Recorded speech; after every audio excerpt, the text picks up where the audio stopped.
America खाड़ी देशों में मौजूद अपने आर्मी बेसिस से ईरान समर्थित रेजिस्टेंस को निशाना बना रहा है। अब खाड़ी देशों ने अमेरिकी सेना पर पाबंदी लगानी शुरू कर दी है। अमेरिका के मित्र माने जाने वाले देश यूएई भी अब अमेरिका की बात नहीं मान रहा है। गाजा पर इजराइल के हमलों के जवाब में ईरान समर्थित रेजिस्टेंस ग्रुप मध्य पूर्व के कई देशों से इजराइल और अमेरिकी सेना को निशाना बना रहे हैं।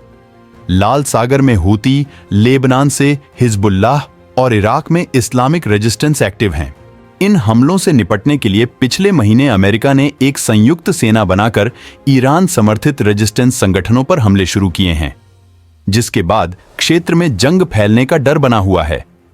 अमेरिका खाड़ी देशों में मौजूद अपने आर्मी बेसिस से ईरान समर्थित रेजिस्टेंस को निशाना बना रहा है, लेकिन यूएई ने अपनी जमीन का ईरान और हूती के खिलाफ इस्तेमाल करने से अमेरिका पर रोक लगानी शुरू कर दी है। अमेरिका सेना के सालों से यूएई, कुवैत, ओमान, कतर और कई खाड़ी देशों में आर्मी बेस हैं। इन बेस में हजारों अमेरिकी सैनिकों को तैनात किया गया है। इन्हीं बेस का सहारा लेकर अमेरिका अपने हमलों को अंजाम दे रहा है। पॉलिटिको की रिपोर्ट के मुताबिक संयुक्त अरब अमीरात सहित कई अरब देशों ने ईरानी समर्थित संगठनों के खिलाफ अपनी जमीन का इस्तेमाल करने से अमेरिका पर रोक लगाई है। कई अरब देश ईरान के साथ अपने रिश्ते सुधार रहे हैं।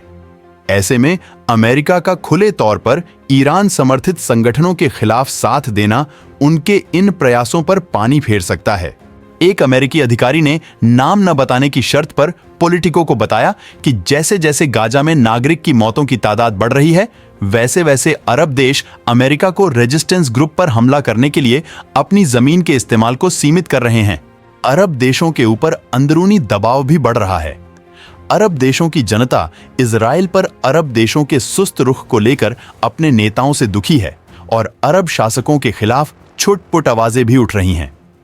गाजा युद्ध के बाद ईरान की छवि मुस्लिम वर्ल्ड में लीडर के तौर पर उभरी है, जिसको सऊदी अरब और यूएई कभी बर्दाश्त नहीं करेंगे। जनवरी में हूतियों के लाल सागर में हो रहे हमलों के जवाब में अमेरिका और यूनाइटेड किंगडम ने हूती ठिकानों के निशाना बनाना शुरू किया था। इन हमलों की जानकारी देते हुए अमेरिका राष्ट्रपति जो बाइडेन कहा था कि ये हमले हूतियों द्वारा दुनिया के सबसे अहम समुद्री रास्तों में से एक लाल सागर को बाधित करने के जवाब में किए जा रहे हैं। बाइडेन ने यह भी बताया था इन हमलों में यूके और ऑस्ट्रेलिया, बहरीन, कनाडा और नीदरलैंड हमारे साथ हैं। हमारे चैनल को लाइक, सब्सक्राइब करें ऐसे ही देश और दुनिया के अफेयर्स और कॉन्फ्लिक्ट को जानने के लिए।